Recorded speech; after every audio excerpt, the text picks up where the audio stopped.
that funny? See, people don't know this about you, but What's you that? actually could be an opera singer. Yeah. And like built like haha, one. like that's yeah. Like people think, yeah, that's funny, like haha. But if they actually heard you sing, like Yeah. you know what, there might be something there. There's something there. My mom is just. I'm being serious. I know. There is something. No, there. there is something there. My mom's the exact same way. Really? She used to go in. Built like an opera singer? No, yeah, well, yeah, but she. Oh boy, man, she heard that. She used to walk around the house and do it for. I don't know, is it a joke? But she'd sing opera and it would come right from her belly. Oh yeah. We'd be like, unbelievable. Yeah, A house would actually shake. good. That's funny. She wasn't good, but Both. she had it. So I don't know. Like I got this. I sing with passion when I sing to you. It's actually funny. It's like funny, but not. Like it's funny because it's funny, but it's also like, man, you actually kind of could sing. I got both my nonos like that on both sides. My dad's can see dad and my mom's dad, they both have that like operatic capability. Really? Yeah. Weird. I feel like singing would be a weird thing because your sister's a great singer, your dad's a good singer. Yeah. And I don't know. I don't want to talk about it. I'm not very good at it. It's not a thing. Yeah, fair enough. Not a thing. So we made it. The summer is now over for us. Yeah. In terms of busy season. It was busy. It was busy. My back is tighter than a freaking piano string right now. Oh my God. It's stretched out. I got on the bike this morning, stretched out. I'm like, wow. I just like you're getting hit by a Mack truck, and it's amazing how your mind goes when we had 6 weeks of 6 hours a day of skating for me, and you had 6-8 hours of fitness. Yeah, a little bit more. Yeah. Yeah. Not as demanding as on the ice, though. Right. But no, still 8 from 7:30 to 5 or 7:30 to 3:30. Yeah, straight training. So it's a grind. But like on the ice, it's a grind. Oh yeah. When you get older, it's not any easier. Dude, your feet, man. Yeah. Like in the skates. Yeah. Holy. If I do 2 sessions now, like back to back 2, my feet are cranked. And you guys are going but 4 and then all day for 4 days. This is the trick, right? We talked about it yesterday, and it's I find this every summer because we're busy, and it's the long road. So you're not just training. You're not just going out there running drills. You're getting you're trying to get results. You're teaching. You're bringing energy. If you don't, it's not gonna be very good. So you got a lot of things at play. So what happens is you get fired up. It's like going into a marathon. It actually is like going into a marathon. Yeah, for sure. And like because I know a lot of kids listen to it. A lot of the parents listen to it that are actually local and do come to the camps. And I'm going to send something out to all of them. And a couple kids in particular, I'll send something special to them. But just it was a great summer, and I hope people that got to see and be a part of it a little bit had a great time and learned some things and got a little bigger, faster, stronger, a little bit better. And looking forward to watching all those kids. I'm going to be making a bunch of trips out to watch most of those, like the U14, U15, U16, U18. Yeah. And then all the junior teams around. Yeah. We were going out to watch a lot of hockey games this year for sure. Oh, yeah. So. And credit to the kids. You know, I got a couple notes here. But last night, I think you were included on one of the texts. And one of our customers, Mateo's dad, sent us a note saying, you know, thank you so much. Thank you. Like basically really thanking us. Yep. And I couldn't respond right away because I was doing something. So I responded after, and I was tired and stuff. It probably wasn't my best sentence ever, but I was actually trying to string something together because I can't even explain how appreciative I am when someone says thank you, because they're the ones paying the money. Yeah. And it's us that, like, honestly, so thankful for customers that can, you know, it costs money. And number two, the kids are here for 6 weeks. And they work and they work and they work, and they're, for the most part, most of them, like I would say like a very, very, very high percentage, come in with their work boots, with a great attitude, and work, and are wonderful, wonderful kids that get better. So for me, as a trainer or the business owner, it's like, thank you, because it doesn't happen without the customers and the great kids that believe in us too, right? Yeah. So when I send a thank you to someone like that, it's like I can't even tell you how sincere I am when I say thank you to people, you know. And, yeah, for sure. And just a quick note on that. Yeah. I love this. Go ahead. Kids are freaking great, and you know, sometimes, well, kudos to parents if they encourage this kind of stuff. So I got off the ice yesterday, and this would be our it wasn't our intense camps. These guys were a couple of days a week. or Yep. this one, yeah, they're a couple days a week or one day a week. In this group, it was a shooting, or these guys were stick handling, so they had a once a week thing, and they were younger kids, um, so meaning less than 14, or yeah, about 14, and the one wonderful family, they came in here and with a Tim Hortons card for our coffee, and they do that every couple of weeks. And the youngest boy comes in, collects all the pucks, and comes in. Great little guy, Kyle. And so Bryce, this is from Bryce. He goes, thanks for all the helpful tips and the encouragement you gave me. So it's like a lot of people listening might go, yeah, okay, that's cool. No, it's great. It's he's see how he wrote it. Yeah, in He his wrote it in his own handwriting. handwriting, Yeah. and it's like thoughtful. You didn't have to do that. You can just say thank you. Yeah. But it means a lot, right? Like you talk about that, For like sure, man. It does. you write a letter to somebody. You know, it's easy to send an email or a text and say, "Hey, thanks for everything," and that's one thing. But someone goes and writes a note to you, it actually means something else. Yeah. And then I had another one here, and I was joking. I didn't open it yet. I know he gave me this card, and I said, "Hey, did you write it in crayon?" And I was just joking because I must have used this line on him before. So, ironically enough, here's his note. Thank you for the opportunity to go to such an awesome camp. I enjoyed all the drills. Thank you for helping me with this stick motion while turning. It's something that I fix with a lot of guys. I've successfully used the dangle in games. Still not using crayons for the cards from Noah. So it's just like that took a kid's time, Yeah, right? for sure, And thought, man. and he was very thankful for the whole thing. And that's, at the end of the day, when I'm tired and I see kids, that's what it's about, I guess. No, not I guess. That's what it's about. For me, is not everybody's going to play in the National Hockey League or the OHL or college or whatever, but that's what makes me happy. And this is the thing that what I always talk about is when I see these kids 10 years from now when they're adults, I'll always remember that, and they're good people. So, and also credit and to the parents for encouraging stuff like that, right? Yeah. Because Huge. that's like my wife. Yeah. You make sure you do this, make sure you do this. You look guys and people in the eye, and then it makes good people. So it Yeah. makes life worthwhile. Yeah, and I was just gonna say, on the giving the kudos to the parents, like to have a kid that will handwrite a note, come deliver something themselves to a room full of adults Yes. when they're young kids, Yeah. and try to hang out and try to have a conversation for 2 minutes Yeah. before they leave. And for those two kids too, for Bryson, little Kyle, run around the gym. For the parents, I don't think they would care if I use their names, No, but for they're Dan the and Dan and Suzanne, those kids were awesome, and those are the kinds of kids we love having around because Yeah. they actually listen and want to learn. Yeah. And we're very appreciative of that. And Yeah. the other thing I was gonna say too is that 6 weeks like of your summer when you're that age is a long time. It's your summer. Like when I think about 6 weeks, it's like 6 weeks is nothing. Like that's no Yeah. time. But 6 weeks is your whole summer. And Yeah.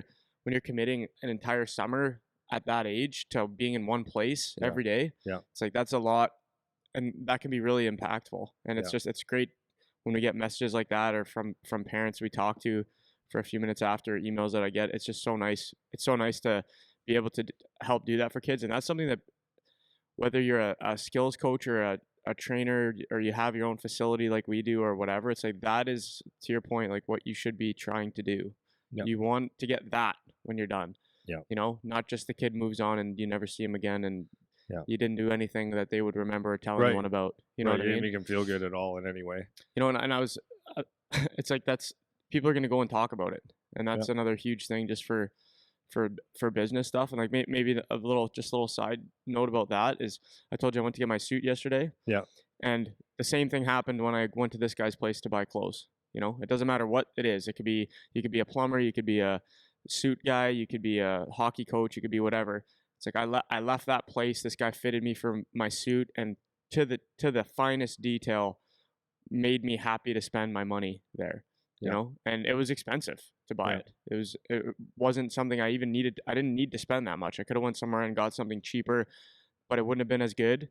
The quality wouldn't be as high, and I wouldn't have had that experience that I had by interacting with this man that owns this business. Yeah. And it's like, okay, I'm gonna go talk about your place now. And as soon as I left, the next 4 people I spoke to that evening got a story about how this guy Yeah. treated me. Yeah. And this morning when you came in, the Yeah. first thing you said, Andy, the suit I got last night, Pete, here he goes Yeah. again. And he did all kinds of alterations and showed you important things to make you look as best as you can, Yeah. which is pretty cool. Yeah. So It's that's just my not little it's 2 just cents. not buying a suit. You're going in there and he wants you to look good. Yeah. You're representing him too, and the Exactly. experience has to be great, which is great. Yeah. So interesting you said that.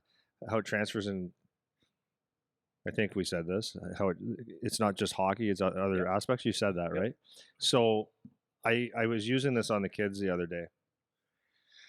I was listening to a podcast while I was doing dishes, and then I took it out to the barbecue after. It was a good podcast, but it was Dave Poulin. Do you know who he is? No. No, he was an analyst on TSN, I think, but he was a former hockey player. Played for captain Philadelphia Flyers and Boston Bruins. Right. So he's the one that told the story about. Remember, I told you the story about playing for Mike Milbury. Oh yeah. And he's the one that told the story about Mike Milbury bagging himself on the ice. Yeah. He was talking about another story, and I used this on the kids the other day because it was necessary. So he said that he was asked the question, like, it was comparing a couple coaches, and they said, which one did you like, or who did you appreciate the most? And he goes, Mike Milbury by a mile. He goes, I liked Mike Milbury because he came out with different methods that were that he used when he talked to you. He just talked to you like a human. He was nuts, by the way, but he talked to you like a human, and he'd come up with some things that made you really think, because motivation is it's. I don't like to use the word motivation when it comes to hockey because it's a fleeting thing, right?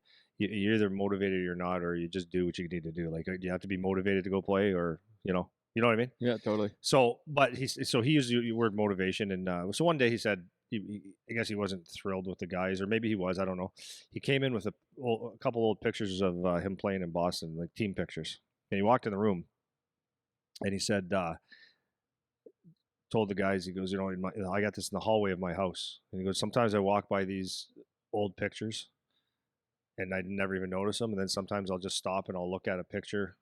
I'll just, it'll bring back memories, and it'll bring back a lot of thoughts, and, make good thoughts, bad thoughts, or time and place and all this. He goes, but what I wanted to show you guys today was a picture of whatever team. And he goes, I look at this and I go, maybe this guy here, I played with him 25 years ago, and this guy came to play every day. Like, he showed up every single day, and wasn't even that talented, but he was like, he made, squeeze every bit of lemon or juice from that lemon. And I'll look at another guy and I'll say, geez, this guy had all the talent in the world, and he just didn't care. And if he would have used everything he had, this guy could have been a hell of a player. And another guy comes in like, he was a good guy, but he was what a jackass in the room or whatever, and never cared for this guy and all that. So he goes, the bottom line, guys, is that people are going to be looking at a picture one day, and your picture is going to be in it. And what are they going to say about you? It's a pretty neat way to motivate. He goes, and this is the truth, right? When I look through my old hockey pictures, which I don't do very often, but I've got a couple sitting there, or the guys on the wall, I have memories, and some of them are really good, and some of them are like, right? We say it a lot. That guy just could have been better than what he was. Too bad he was so lazy or whatever.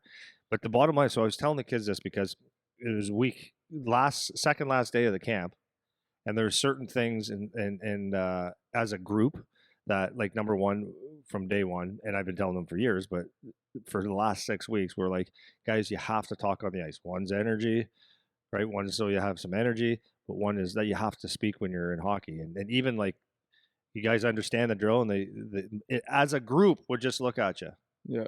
So for 6 weeks, can you say yes or no? Yeah. Like, because it's a question, you need to answer it, like communication and all these things.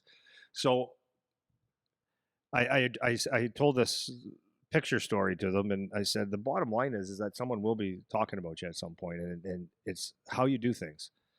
And it's 6 weeks, and we're still talking about a few of the most basic things, and it's like, you need to figure this out. So Hunter Smith, who was on the ice, like, he worked all summer with us, and he was a second-round pick to the Calgary Flames and signed a contract, played some years in pro. He was out there, and I said, you see this guy over here, Hunter? I said, he used to start skating with me when he was about 9 or 10 years old, and wasn't the friendliest kid. Like, he just, his demeanor, right? It's not like he's not a lovey-dovey guy. He's just like, hey, how you doing? He does the work. But he worked, and he worked, and he worked, and he worked, and he was very conscientious. And he did that through junior and through pro. So as he started working here, I could see that that work ethic that he put into hockey when he was out on the ice and stuff, because he knows he's a second fiddle guy. It's so easy for an instructor or guys to work here to let you in the gym do the work, and they just not piss around, but just kind of work. And it's so easy on the ice to let myself or whoever the head instructors are to do the work and just move pucks. But he was on everything and cared, and he noticed when I was teaching with guys. Like, here's little things, okay? When I was teaching guys, and I got a whistle in my mouth, and I go to teach something to someone, and I'm whatever, and then all of a sudden I hear a whistle go. All the guys are doing that, but I'm using Hunter for example. Like, okay, now I don't have to worry about that. It made my life easier. Knew like everything was set up. He would actually teach and actually bring excellence. Okay, so I said that guy. It didn't surprise me. Didn't surprise me that this guy took what he did in hockey and applies it to this field here. And then I know what his next adventure is going to be, or venture, not adventure. Next adventure is going to be. And I told the kids, I said, I know already what kind of success he's going to have, because hockey's hockey and life is life. They're both the same thing. If you come to the hockey rink every day, and this was their life lesson, I guess, you come to the hockey rink every day and you have to be told the same thing, and you have to bring some energy. And this is the thing that you love. And when you go to the thing that you love and you're not putting in effort and attention and detail and conscientiousness, which is a huge word for me, that I guarantee you, kids, will spill over to your next phase in life. I can guarantee you that. So it's probably a good time to look in the mirror, and you're going to be in a picture one day and people are going to say things. They're going to look and they're going to say, this is the type of guy he was. Had the talent, didn't work. Had the talent, whatever, all those different things. But your next phase in life is going to be exactly what you put into the thing that you love as a plaything. Hockey. You think if you believe that this is something that you want to do, then you're all those things those words I used have to be part of your deal, or else the next phase of your life is going to be miserable. You just will not succeed. So when I looked at Hunter, I have no doubt in my mind that he's going to be very successful in his next endeavor, because he puts in the time and he still stays fit and he still eats properly, and he all these things add up to being a successful human, whether you're playing hockey or whether you're not. And that was the thing for those guys, is like, this is important. And I forget what I was going to say about that, but this is important. You will be like, how you do anything is how you do everything. You don't turn it on and off. And like a guy like Hunter, yourself, and Mitchie, it's like there's no secret, right? Success leaves clues. It just leaves clues. You got a guy that does things the right way in every little thing, then you know that you can work for me, because I know what I'm going to get. But when you're on the ice and like we always say, someone's always watching. Like there's a lot of kids that I would say, if they applied, I'd be, I don't think so, right? Yeah, so sure. it sets the table for your whole life. It's not just about hockey, and that's the thing that you want to get out of hockey, right? Yep. You want to be a hockey player, I get that, but you will not be a hockey player if you don't have those things dialed in, because it just gets harder and harder, and you need those attributes to be successful. Yeah, and that's the whole mantra in the environment here, man. It's never about the hockey part. Yeah. It's always about the are you doing the right Yeah. things part, because we say it all the time. You're not going to be a hockey player, man. It's very, very unlikely. Yeah. And even if you are a hockey player, let's say you go play in the NHL, you're done a certain day. Oh yeah. Yeah. You're going to retire when you're 35. Like that's a lot of life. Yeah. After that, we had Prouder on 2 weeks ago. Like that's a great example of a guy. When he played for his 10 years, he's 30. He wasn't even 35. No. Was he 33? 33, right 32, 33. 33. Now he's done hockey. Yeah. If he's a goof, he's not getting the next opportunity. Yeah. Because he'll be labeled as a goof. Yeah. Go ahead. Sorry. No. And then that's what is going to happen. Yeah. And now because he wasn't, he was a guy that made the NHL, but he did the right things. And now for the rest of his life, he's going to be given opportunity after opportunity, because he's not a goof. Right. Well, then, so the other part of that, I was telling them, like, what happens is when as a group, especially, like, someone's got to stand up. Someone's got to be the leader. Even though it's a hockey school, you're a leader or you're not, right? You got to stand up and be a leader. So, because what's happening is, like, I feel at this point that maybe my message isn't going through, and I don't trust me. I look at myself every day at the end of the day and say, was that my best, or was it close to my best, or where could I have done better? And there's days where I go, I could have been better. Like, I could have been better today. I pissed off for a little while because my mind wandered, or my give a shit meter went down for 20 minutes, and that's not good. It's not good. And but I told him that. I said, I look in the mirror at night and I say that, and then if I don't get the results I want from you guys, or I don't see progress, then I go home and I feel like I'm failing. Right. Not failing, but I have work to do. Yeah. And so it's not just me giving you guys shit. It's we're in this together to make each other better, and it starts with me. and it works its way down. And if I can't look in the mirror, then that's not good either. But I do, and so it's not you guys just getting crap. It's me wanting the best for you. Yeah, but And it's an stuff. important message, man, because I say it all the time. I don't know what kind of information they're getting when they're not here. Yeah, But we if said you're, last week, right? especially for boys, like especially for boys, it's Yeah, like you think? 100% because it's so easy in those years, like when we're like any teenager. I'm sure everyone would agree with this. The the risky behavior that you're willing to do when you're a teenager just because you're lost and you don't know what you're doing with your life or you don't have a good circle of friends around you or whatever. It's really easy to break the other way, man. It's really easy to be the guy that just never takes ownership of anything, doesn't care about developing any leadership qualities, doesn't care about communicating with anyone, just wants to do their own thing. They don't care about anyone who's in a position of authority that actually matters.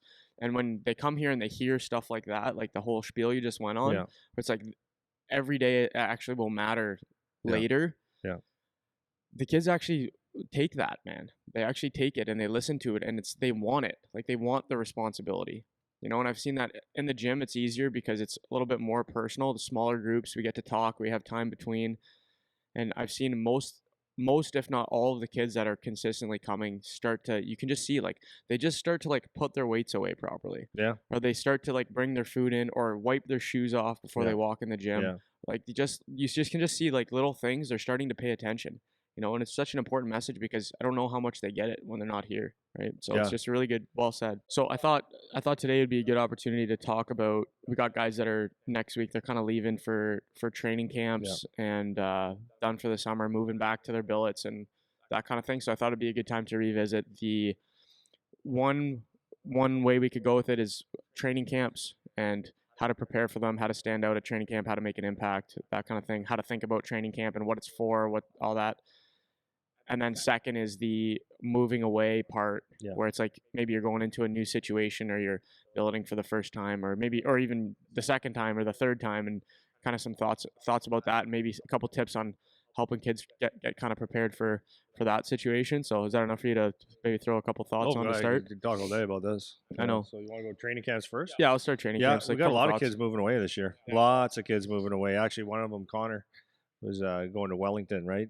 And he's got had a college visit the other day, which was nice for him.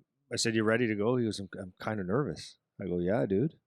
Yeah, you're nervous, all right. You're moving away from home." He goes, "Yeah, it's like it's just setting in now. Like I'm moving away from home." I go, "Oh yeah, this is a big time thing." But let's start with the training camps first.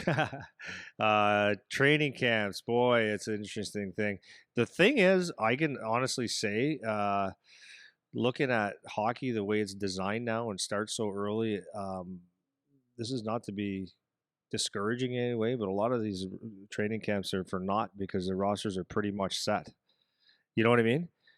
Which when you look at it, that's got to be kind of discouraging for a kid to look at a lineup, whether it's midget, junior B, junior A, OHL, whatever it is, and saying the roster's kind of set. So I have to do something really to set myself apart to even give myself a fighting chance. And do I even get a fighting chance? So we've seen guys come out of camp. So Seabass did it last year. So it's not impossible. You just have to be the best that you can possibly be. But yeah, for training camps, it's like um, if it's your first one, like out of town, moving out of town on a big club somewhere, it's I would say this is it goes back to psychology, sports psychology 101 again, is control what you can control. So what'll happen is when you go to a training camp is you start thinking about all the unknowns, right? You can actually look at the lineup and say, I have a chance. I'm going to I'm going to make it on the fourth line for sure. I'll make it. Or you're looking, I don't have a chance because this guy's here. Or what if this guy, and all the what ifs. And that what happens is it plays with your head, and you're out of your zone of what you can control. And as soon as you get into a situation where you can't control, when your mind is in a situation where you can't control what you can control, then that's where anxiety and fear and you stiffen up a little bit. You're not going to be yourself. So the first thing I would say is like make sure that you do some, and hopefully you've done this for a while, is understand that it's just another day on the ice. Like, you know what I mean. If you're going to play in a championship hockey game in a tournament, the OHL Cup, let's say, it's actually just another game. It's not a bigger game than anything else in the world. There's been scouts watching you up until this point anyways. There might be 10 more or 40 more at that game. It doesn't make a difference. It doesn't change how you play. It doesn't change anything that you do. So that would be my number one thing is control what you can control and have your routines and do everything that you would normally do to the best of your ability and just focus on the present, right? Don't focus on whether you're going to be going home in 2 days or where you're going to be staying all year because your task at hand is just getting the mission done as that's doing your best. So there's that. And then don't change a whole lot of your game. Don't try to be something that you're not. You'll see guys do that in, like I said, championship games or a new series or a tournament.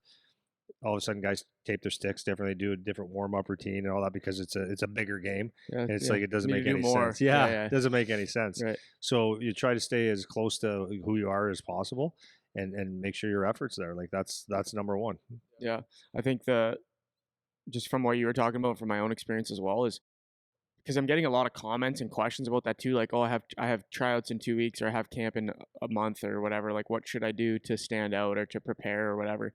And people put a lot of emphasis on like the training camp or like the tryout situation. And to me, like what you're saying is they've seen you, they know you, they already there's not a whole lot you're gonna do that's gonna change what your course is regardless. So it's going to go one of two ways. Either they don't have a spot for you and you're going out there to show yourself, experience a camp, or to get them to know your name for next year, or you're going to go in there and have for some reason ridiculously stand out and completely change maybe what they were thinking about you going into this season, which is really, really unlikely. So to Yeah, me, that's unlikely, and it's also it's like maybe it's to get into the system for the future, right? that's right. Yeah. So those are the two ways. It's either get them to know who you are for next time, or the less likely is you really just like Seabass. You just blow the doors off, and that's like the one in a million. Go ahead. Yeah. So let's go to Seabass, right? So that was a perfect example of a kid that went to camp and blow the doors off. But why did that happen? It didn't happen because he had a good camp, right? It's like the example I always use when you're a hockey player, because you were perfect at this in school. You always said that you never got flustered at all when you had an exam in university for engineering. You were ready. You wouldn't even study the night before. You wouldn't even look at notes because you did it all along. And that point has to be there for the hockey player. If you go into the camp and now you're going to play good and now you're going to get prepared and now you're going to get, you had to be doing that for the last year or 3 months or like whatever time you allotted to yourself to get ready for the camp. There's nothing you're going to do differently or better at the camp that you've done that you haven't done for your preparation. So you're never training for one big day. I shouldn't say it like that. Never is not the right word, but your your career in hockey or whatever you're doing it's not for one day. It's not for the Memorial Cup championship game. It's not for the training camp. It's not for this, not for that. It's for your everyday. This is who I am, and this is how I'm going to be. So if you are counting on hopefully having a good camp, that's probably not a good indicator that you're going to make it. Exactly, and you should know going in where you're at. That's kind of my. That's Yeah. you said it better than I did there. Well, not better. I just Yeah. changed. No. Honestly, not. I just changing gears because, like the point is that you should know where you stand. Yeah. And Pretty it's like close. the overemphasis on the result of training camp. It's like you shouldn't walk out of training camp if you get cut devastated. Like you should have kind of known, unless you had like a catastrophic where you were expected to be this and you just weren't ready, and then they said, okay, no. But for the most part, I find for most kids, they really, really overemphasize the importance of the training camp thing. And so that the first thing outside of the playing perspective, I think the two frameworks that you should be thinking, like have in your head is, I'm going there to get some experience and get some exposure for next year. If you're not a guy that's already signed or has like a legit chance of making the team and you're just going there to try out, that's one. And then the second thing is, if you are a guy where you think like maybe you're borderline have a chance to make the team, now we should start being like thinking about our play on the ice and what I can do to actually stand out when the level of competition is a bit higher. So what I would say though, going into these camps, I think this is what you were kind of alluding to, maybe not, is if you're doing your preparation, if you're always preparing, like it should be part of your mindset. Is the term that I use all the time is overestimate how good the competition is, so that when you're training and you're working, it's like intelligently, hard, and you're not so cocky that you think I just make a team, Yeah. and underestimate how good you are, so that the work boots are on.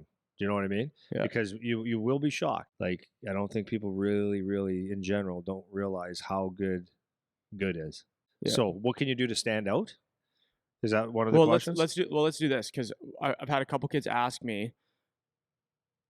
Well, okay, here's an example. So I had a kid the other night. He's underage, going to a junior camp this weekend, and he came and he said, what advice would you give me, just like for camp? And so this is a kid that can't play next year anyways, so he's looking for, maybe he'll get AP'd a couple games or whatever it is. So he asked me, what are a couple things you would say, like what should I do on the ice, like to have a good camp, or to stand out, or whatever. So he asked me I gave him two, so I got two in my head that I'm thinking, but I want you to answer first, and then I'll give you my two. Yep. And we can just kind of see. Little things. Yeah. Do the little things. Like, what can you control? Control effort. So if you now, and then all this depends on what type of player you are as well. But let's just say you're it doesn't matter, actually. Make sure that you're doing the things like a back check in defensive zone responsibility. Make sure that's at a different level. It should be at a different level all the time, but make sure that's one way.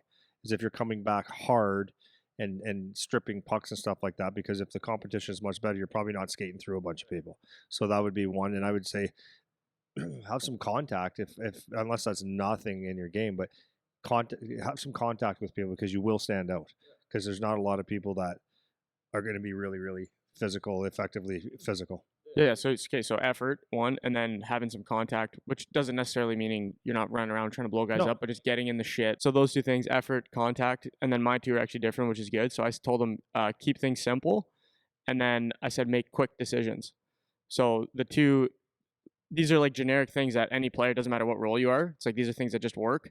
And if you're going in, especially your first camp, I think all four of those, effort, contact, keeping things simple, and make quick decisions, doesn't matter what style of play. It's like those are four things you can do in any role that will help you be an effective player when the pace is faster and the players are better and everybody's bigger and stronger and all that kind of stuff. Because what you're saying is guys think it's different. It's a bigger game. I need to do more. I need to get more done. I have to really stand out. So what they'll do is hold the puck a little bit longer, try to make an extra move, always look for shot instead of pass, like, or those kind of things. Break the zone quick to try to get a breakaway.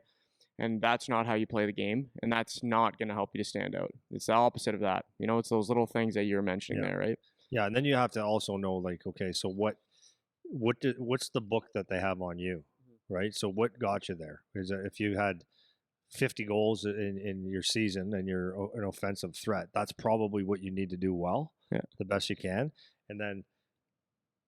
But you have to do the other side too, because that's what I always say. Is like, it's fine when you're not scoring. What are you doing? You have to have some other attributes that you bring. So obviously, if you're an offensive guy, you better have some puck time.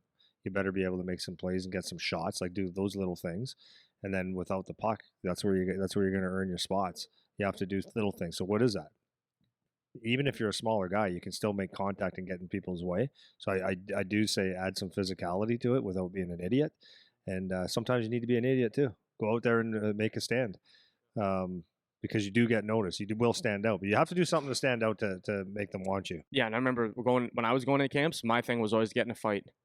So what I did, because nobody was giving me advice about any of this stuff. So I was like, how do you stand out? It's like, okay, well, if I'm not going to be the guy that gets all the points, which I don't think I will be going into camp, what do I do that will be different than everybody else? I'll get in a fight. That's what I'll do. And I did that. Every camp I went to, it would be like there'd be a fight, one fight for sure. And that was just so people would have at least 30 seconds where they had to look at me. So Eric Pelizzola. Right? Yeah, exactly. Who's the guy that fought? Yeah. You know? Yeah. And I'm not saying you have to do that. I'm saying that you need to do something that's going to make people notice who you are. And oftentimes what people will do is be the same as everyone else, like we talk about, where I'm going to go be the guy that scores the goals. It's like, you're not, though. You know? might, but they probably have that guy. They probably have that. If you're a guy that still is not sure if they're making the team, you're not that guy.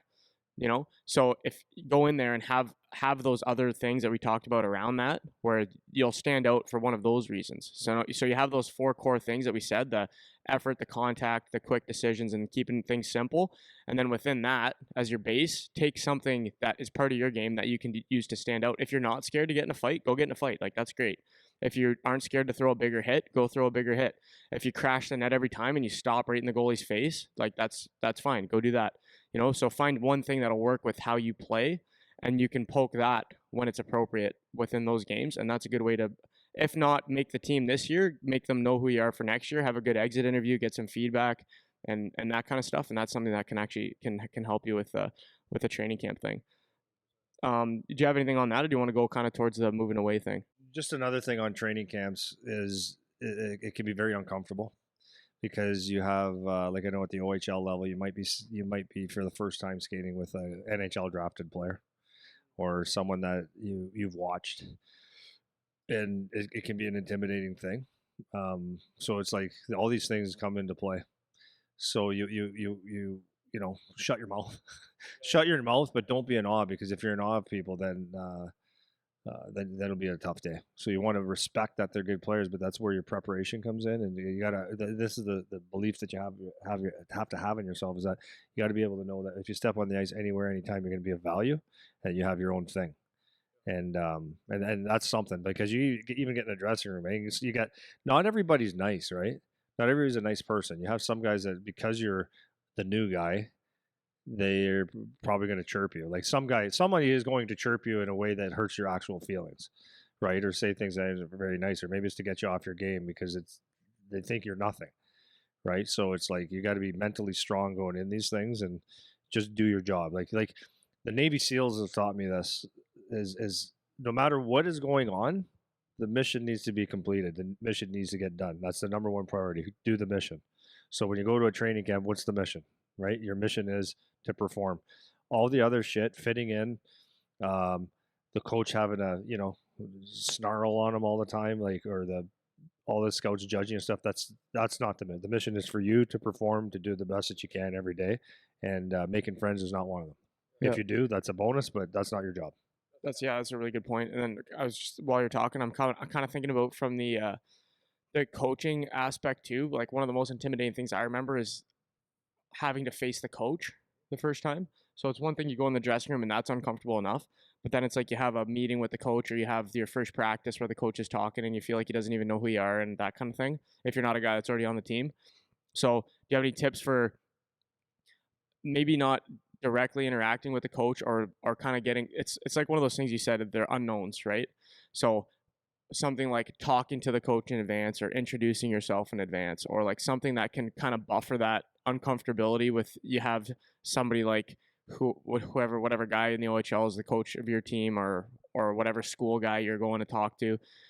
Is there a way or any tips you have to kind of buffer that a little bit, where it's like you almost want to hide a little bit, right? When the coach comes out the first time, you know what I mean? Oh yeah. It's like, Well, feel you like, want to hide, or you want him to say, "Hi, Eric. How are you? Yeah, You're either doing way. great today." Not You going to know? happen, probably. So it's like, if he won't do that, and instead of trying to hide because you don't want to actually hide, it's like, would you say, like, introducing yourself, go talk to some of the team personnel, like something where like, I feel like, to me, that would be something that would help. Whereas, like, you go and try to, like, maybe not directly to the head coach, but even like assistant coach or people that you're around frequently, whatever, just saying hi to them, or like whatever, something that could I don't buffer. know like, if what do you that's think? the thing. Like, I think, okay, so there's a You good. get my question, I though? get your question. Yeah, like, yeah. you're just trying to find yourself. Like, so, Yeah. like, yeah, I'm here and I'm a good dude, right? Yeah. Not necessarily what you said though. Okay. And I'll tell you why. Obviously, because you asked me a goddamn question. The thing is that you might get a bad result. Right. Right. So the for me is if you're walking down a hallway or someone's there, I always say hi anyway. So be who you are. If you're a dick and that's not your thing, that you could throw them off. That you could actually throw someone else off because you are it. But anyways, be who you are. Of course, if the assistant coach or the trainer's around, you're going to say hi. But you could get if you go to the trainer, if you think about it at a training camp, the equipment manager or the massage guy or whatever, and you start talking to them and asking questions and letting them, he might be really actually busy and they'll have zero time for you, and just go, yeah, Right. like, you're bugging me. Yeah. So you know what I mean? Yeah. Great point. So yeah. my advice is hi, if the response isn't good from somebody, or you got to understand they might be busy, they might not like you, they might be unfriendly, that might be who they are, and they might talk to you. Doesn't matter. So you take what you get, right? But my point of all this is that you don't. What I told Charlie, and I tell all the kids, when a coach talks to you or a trainer talks to you, like someone at a higher level, is don't worry about the message or the tone. Worry about the message. So if a coach says hi, you say hi, and the coach is like, grunt at you, don't worry about it. It is what it is. So my most important thing would be all that stuff, all the fluff. It's not important. Where you're going to make where you're going to notice them, where are you going to get noticed? It's on the ice. It's how you carry yourself. They see it. They see it. Like Charlie's assistant coach told me, he goes, I see everything, Andy. We were talking in the Sioux. I see everything. People think that they're going to go somewhere. He goes, I see in the dressing room. I see when they're supposed to be doing a mobility. He goes, they don't think I'm watching. I'm watching. I notice you're not doing anything. You're pissing around. I see what you're eating. I see it all the time. If you come in every day with a Tim Hortons bagel, you don't think that's you think you're fooling anyone? Like he goes, I see everything. So they see you will stand out. Now, where you can actually benefit, and you still might not get the best answer, but when you're on the ice, let's say it's your first practice session or something like that, you're doing a drill, don't go to the coach, ask a question. Do things really well, pay attention, like stand in line. And I told this to the kids, like I was saying this is one of the pet peeves I had with these kids. I said, when I say, did you guys understand the drill? Don't look at me. That's not an answer. An answer is yes, no, or, and if you're the only one that says yes, good for you. You stand out. If you do that 5 times, the coach says that kid has responded every single time. He's alive. There's a good thing. If you give vanilla, he doesn't notice you. If you practice hard, you do the drill. You want to get noticed, be a drill buster too. Don't be that guy. But that's another thing, right? Be eager to be first. But if you actually don't know the drill, and some guys, hey, listen, I'm a guy that, and as a coach even, I'm a guy that when I draw a drill out, I don't get it. I do, but I don't. I need to see it. So sometimes you want to be first, but if you're going to be a drill buster, you'll get attention not the right way. So maybe back up and just pay attention. Other things you could say is if a coach is around and stuff like that, you can ask a serious question, or you can say, "Coach, this is a great drill," or this is one of my favorite drills. Awesome. You have a little bit of personality. That doesn't hurt anybody. But then again, don't ever take their lack of communication as they don't like you, because that's what I'm saying. If you try to throw yourself out there, especially in the beginning in an uncomfortable spot, you don't want the interaction playing with your head through the camp. That's right. You can't control how other people are. So just do the mission. That's what I would say. Oh, dude, you just home run that question. Sick. Oh yeah. Oh yeah. Do the mission. Sick. Just do the mission. So what I'm gonna extract out of that too, from everything you just said, is it actually matters how you do things too, right? So if you're gonna go ask a question, the guy that asks all the questions actually turns into a pain in the ass sometimes. So it matters how you ask the question, what kinds of questions you ask, how you're approaching somebody, when you're approaching them. All of these things are actual factors that matter. So if you're somebody who's feeling a little bit uncomfortable and you want to do something to try to make a little bit of noise or get people to know who you are, if you are going to do that for your own sake, that you want to be a little bit more comfortable, then there's a time and a place and a way to do those things appropriately so that you minimize the chance of you getting smacked down or whatever. So you have to be intelligent about how you're going to do that. And some kids just get it, man. Like some kids have that maturity. Like Charlie was a good example of that, or I was actually a good example of that when I was a kid going to training camps. I just had good social awareness where it's like, hey, coach is busy, not the time. Or, hey, coach has been standing next to me for 8 seconds. Maybe now's a good time to just say hi or something, right? So it's being able to read those situations. And if you're not confident in your ability to do that, then maybe it's better to just let your play on the ice speak for itself, right? You don't have to do something you wouldn't normally do, which goes to your point of be who you are, right? We got a couple guys in here that are more on the quiet side, and forcing them to go and try to talk to somebody would ruin their day. Yeah. You know? But and that's what I said to some of them. I go, no, I know it is like that one group. I know as a group that you're not into. Yeah, maybe I scare the piss out of you because I'm an older man. I get that, but that doesn't excuse the fact that your response isn't there. So like the one thing you can communicate always is, You have good body language. It's important. Cut your hair, cut your hair. Like, I know this is going to sound crazy. I just talked to Charlie the other day, and of course he's going to cut it, but you're making your first impression. This is what you're doing, man. You're on your first date. You have to go in there looking like you are there for a reason. And if you go, and I know, like, maybe I'm weird, but if you go there with bad hair, like a bad shaggy, I don't give a rip, and you want to look cool, that's the wrong message. That's the wrong message. The message should be, I'm here. And I told Charlie this. I said, you can do whatever you want, tattoos, hair, clothes, wear lipstick. I don't care once you make the NHL and you've established yourself. But before that, you better look like a pro because people have something to say about it. You're not there yet, so don't worry about being cool. Worry about being a professional hockey player. Act professionally. Yeah, I'm gonna cut that what we just did and make that a clip because I say this to the kids all the time, and they it's like kind of joking, but not really, you know, because like we got the U16 group. I'm gonna single them out. A bunch Yeah. of those kids like they want to have the cool flow Of course, and all this stuff. Of course, and I get that because among your age group, like that is the cool hair Yeah. and whatever. And it's just a funny joke because it's like we're talking about hair, right? Like how can Yeah. that make or break you? Yeah. And maybe it can or maybe it can't, but you don't want it to be something that could eliminate it. it's just it would be a shame for someone to be like, this kid looks like he doesn't give a rip. Yeah. Because of how you're Yeah. presenting yourself. It's like Yeah. just an unnecessary minus Yeah. to potentially put on yourself. Yeah. You know? You always got to go through life. I believe. I'm not telling. I don't know everything. Yeah. But I believe that you are a brand of some sort. And I always said that you incorporated, right? Whatever you is. That's like sick, man. I got to make a rap here. Whatever you is, you be. No, whatever you Inc. is. So we're talking hockey. You should look like a hockey player. What does a hockey player look like? Well, Brett Burns has a beard down to here and hasn't cut his hair. He looks like a caveman. Yeah, well, he's in the NHL. He's been doing it for a long time. Charlie Paquette and Seabass Gervais better not walk around thinking they're cool because there's a distraction. Very sincere about this.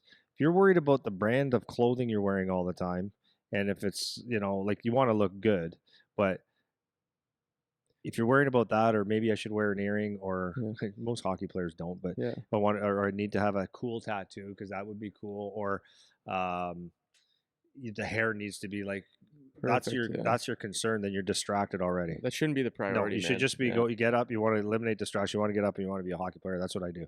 You're probably going to have your Guelph Storm shirt on and a jacket. That's most of your clothing anyways. So you look like a hockey player. Just you dial it in. You are representing yourself. So especially when you're trying to make it, you're trying to create a brand for yourself. And I know that seems like maybe extreme for some people, but that's what you're doing. And that's it. That's why like the social media and stuff like that too. You can't go over the top with that. Yeah. You're creating a brand. Well, you could be a cool social media guy. Cool, good for you. Extreme or not, you're building it either way because it's like your reputation, right? You're building your reputation whether you think it matters or you don't.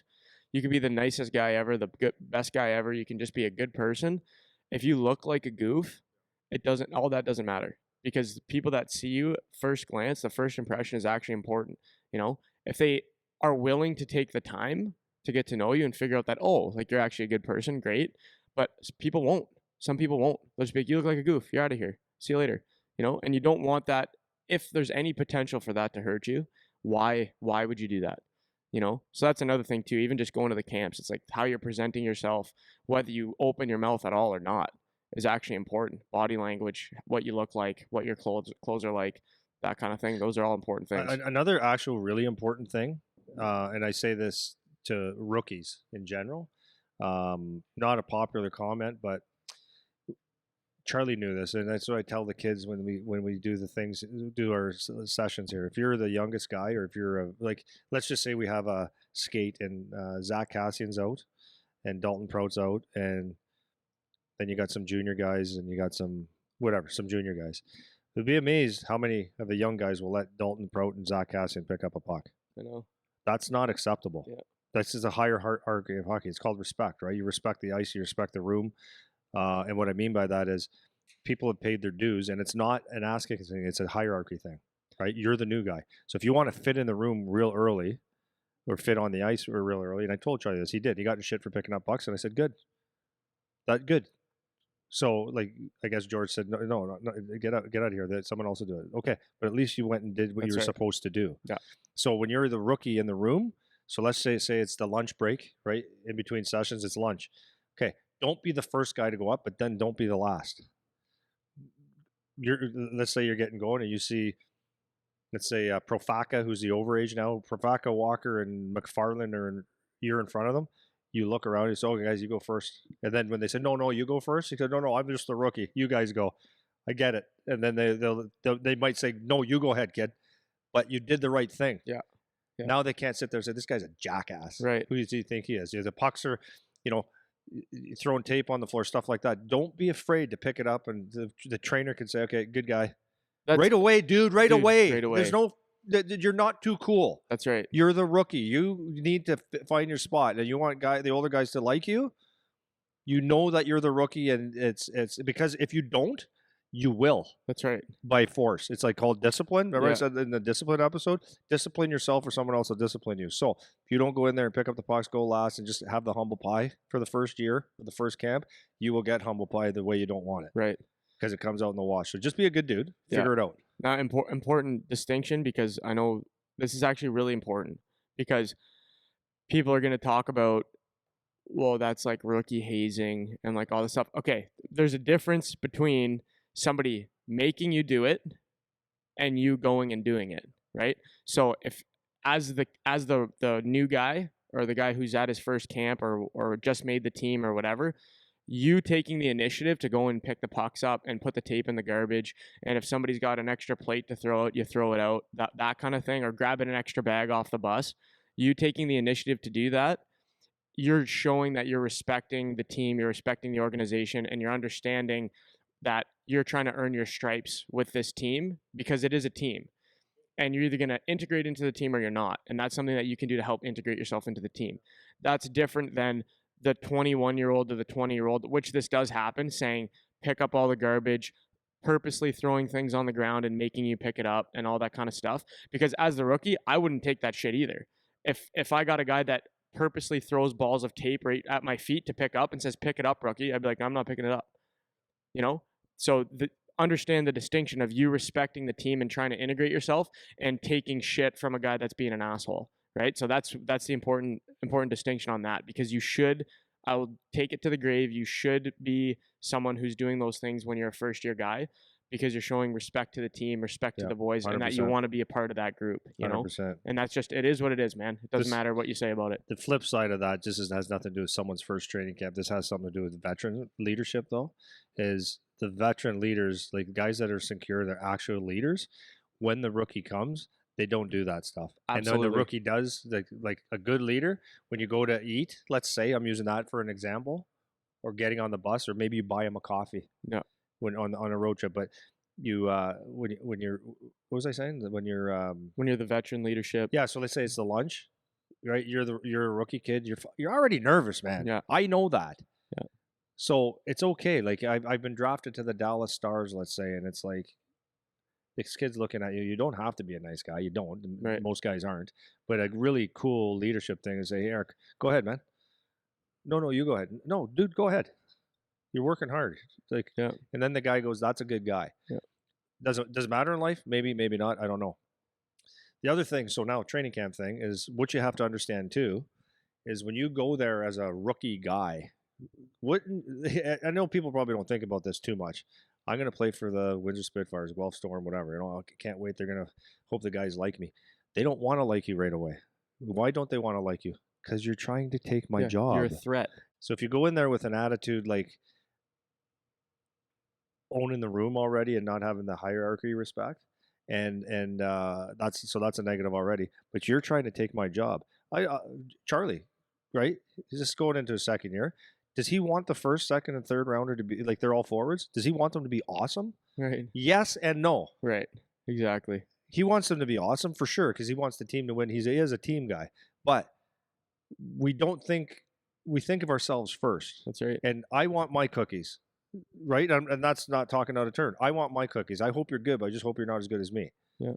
Well, right? it's that So you it's don't want a young guy being successful, yeah. actually. It's what's that human nature thing, right? Yeah, It's like I want you to do well as long yeah. as it's not better than me, right? And there's an element of that you need to work through when you're a first year guy, because eventually if you work through and you are a good guy on the team, whatever, that goes away.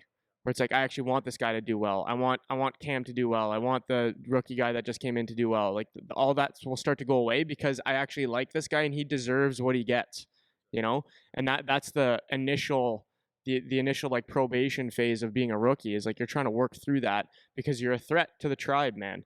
You're not in the tribe yet, you're a threat to the tribe. And so you got to show that you want to be in the tribe. And that's just human nature, man. And that's part of the deal. But to your point about the veteran thing too, I wanted to touch on that again. As a veteran guy at training camp, don't be a dick, man. And it's really Don't important. show how insecure you are. Make the boys feel comfortable, man. Like, do you not remember when you were 16 or even at the university? Do you not remember when you're the 20-year-old coming in? You just moved to Ontario for the first time. It's like that's a big deal, man. Like, help the guys integrate. And that doesn't mean there's not certain things that you can still take part in as a veteran where like the rookies have to do certain things or whatever. That's fine. But it's like when guys are uncomfortable, or like when it comes to like eating or like stupid things, where they sit on the bus, like all this kind of stuff, it's like, don't be the guy that's enforcing stupid rules for no reason, because then people just think you're a goof as the veteran guy. And I don't care what anyone says. In hockey, maybe you'll get through your entire hockey career never having that bite you in the ass, but hockey stops one day.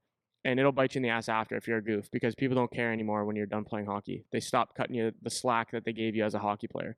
You know, and we've talked about that a whole bunch I had too. the So, one veteran that was a veteran right to the last day. yeah, Like we're in March and April.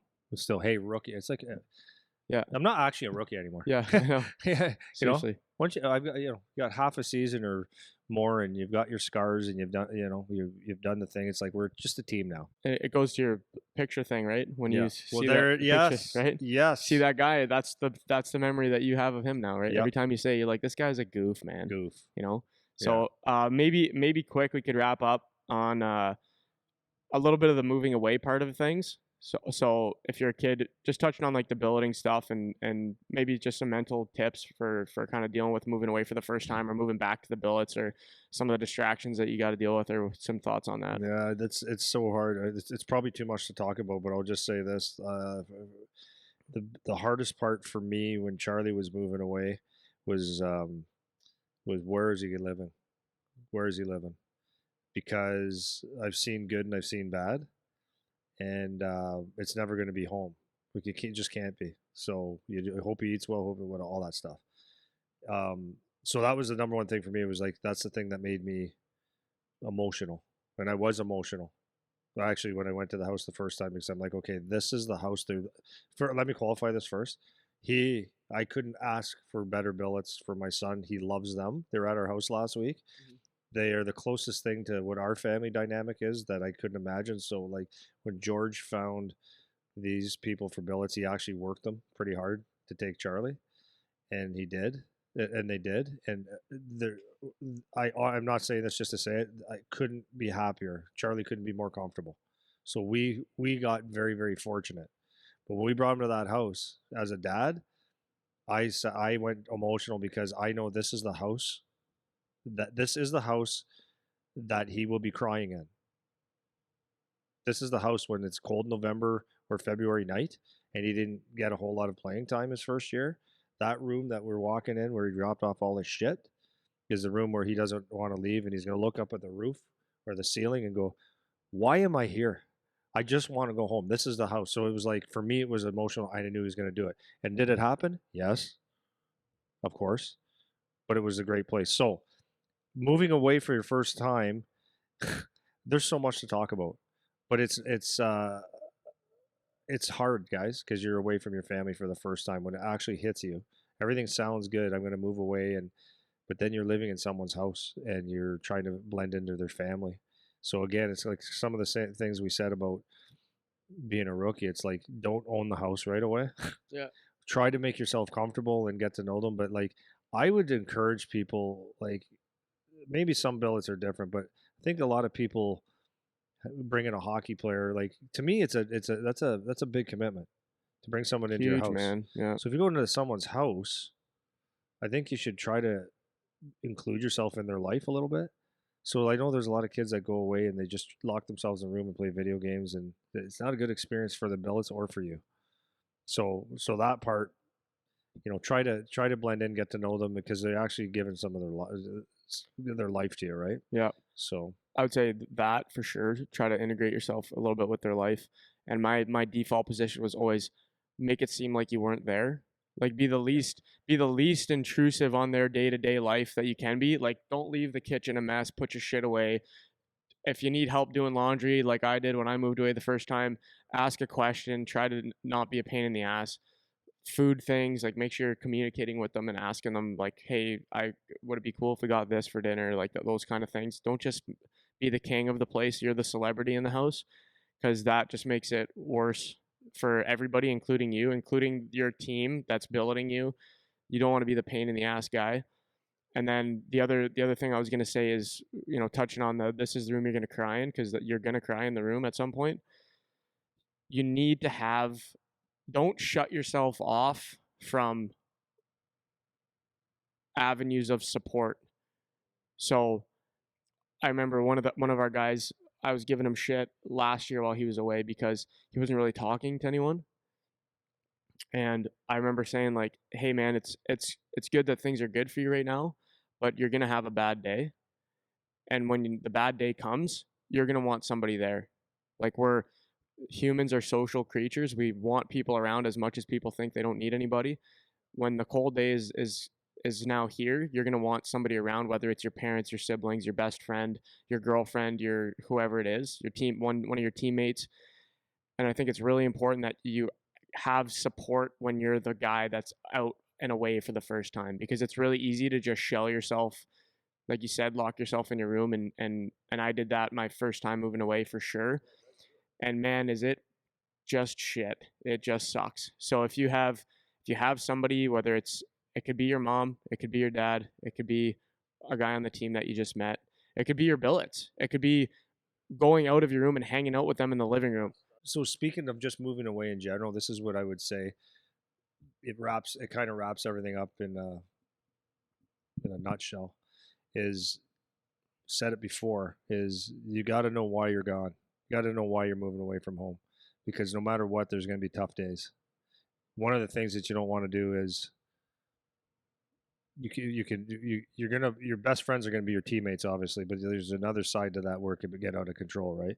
You don't always want to be out with your friends every night.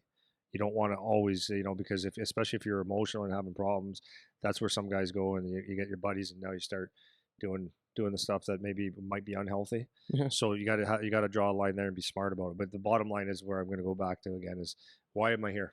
Why am I here? And it always goes back to, when your dream and your goal is huge, the obstacle shrinks, right?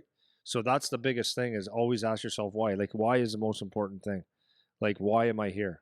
Charlie and I had that, so now when you're your first year, or maybe your second year or your third year, you still got, time. You're not you're not achieving what you thought you were going to achieve, then that's what you call the hard times. And the hard times, that's what tough people get through. The hard times, you perform under pressure in the hard times. That determines the type of person you are, is how you perform in the hard times, not when it's easy. So how do you do that? Well, you're 16 or 17 years old, you moved away from home, and now you got scratched a game or two. You're getting 4 shifts a game, 6 shifts a game. You thought it was going to be different. And the easiest thing to do is to look at that and say, I saw, because that's what happens, right? You go down that rabbit hole of everything that's wrong. You forget the process of what it takes to get there. And it's not what happens today. It's not what happens tomorrow, a month. It's, you got 5 years to get this thing done, 4 or 5 years. I need to get better every day. So I have to keep looking at my dream, like looking at the dream, not the obstacle. The obstacle will shrink you and depress you and make you want to quit. It will make you want to quit, because it's hard, man. It's hard. And you're watching someone, maybe even your own age, that is doing well, having a great year, got invited to Team Canada this, and you're like, I'm getting 4 shifts a game. Like, I'm failing. No, look at the big picture. Where do you want to be? There's a long, long road to get there. So now when you move away, the point of this is, when you're moving away, you're going to want to you're going to want to see your mom and your dad, and you might live in Ottawa and you might play in Windsor. That's a long ride. So how do you get through it is you have to look at the dream, the why. You have to look at the why, the why, and get better and build that dream every single day, or else this becomes very tough. So moving away is hard, but it's a lot easier when you know why you're there. So every day you need to ask, why am I here? Why am I here? Because it's gonna test you. Hockey's gonna test you. That's the thing. The hockey is gonna test you. It's gonna test you every single day, and it's gonna rip you apart emotionally and make you feel like you don't even belong. Now you're away from home. There's a whole other obstacle. So that's why am I here? Why am I here? And if you always have that in the forefront of your mind and it's vivid and you're willing to do the things, then that's a small price to pay to get what you want. And the thing is, a lot of people think they want to be a hockey player. But the reality is, it would be nice, but can I skip all these steps? But that's not how it works. It's a hard business. Yeah, so that's awesome, man. I'm gonna wrap it up right there. That's a good note to end on. So we'll see you guys next week.